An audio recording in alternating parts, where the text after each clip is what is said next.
ଆପଣମାନେ ସବୁ ତ ଅବଗତ ଥିବେ ଆମର ଜାନୁଆରୀ 1 ରୁ ଜାନୁଆରୀ 31 ଜାତୀୟ ସଡ଼କ ସୁରକ୍ଷା ମାସ ଭାବରେ ସାରା ଦେଶରେ ପାଳନ କରାହେଉଛି। ଆଉ ଆମର ମୋର୍ଚ minister of road and transport highways ତରଫରୁ ସବୁ ଷ୍ଟେଟ୍କୁ ନିର୍ଦ୍ଦେଶନାମା ହେଇଛି ଏହି ମାସରେ ବିଭିନ୍ନ ଆୱାରନେସ୍ ପ୍ରୋଗ୍ରାମ୍ ଆଉ ରୋଡ୍ ସେଫ୍ଟିର ଯେଉଁ ବାର୍ତ୍ତା ନେଇ ଆମେ ବିଭିନ୍ନ ଜାଗାରେ ପ୍ରୋଗ୍ରାମ୍ କରୁଛୁ। ସେହି କ୍ରମରେ ଆଜି ଆମ ଆଞ୍ଚଳିକ କାର୍ଯ୍ୟାଳୟରେ ପରିବହନ କାର୍ଯ୍ୟାଳୟରେ ଗୋଟେ ରକ୍ତଦାନ ଶିବିର ଆୟୋଜନ କରାଯାଇଛି। ବିଭିନ୍ନ ଭଲେଣ୍ଟିୟର୍ସ ମାନେ ଆସିକି ରକ୍ତଦାନ କରୁଛନ୍ତି। ଆମ ସିଆର୍ପିଏଫ୍ ଭାଇ, ଆମ ଅଫିସିଆଲ ଷ୍ଟାଫ୍, ଡ୍ରାଇଭର ଭାଇମାନେ ସବୁ ଆସିକି ରକ୍ତଦାନ କରୁଛନ୍ତି। ଆଉ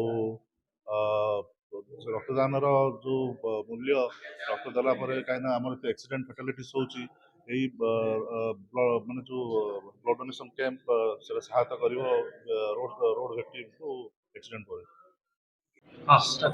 ନମସ୍କାର, ଆଞ୍ଚଳିକ ପରିବହନ ଅଧିକାରୀ ନୂଆପଡ଼ା।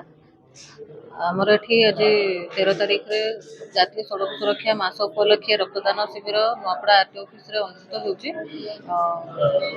ଏଠି ପ୍ରାୟ 50 ଲୋକଙ୍କର ରକ୍ତଦାନ ପାଇଁ ଆମେ ପ୍ଲାନ୍ କରିଛୁ।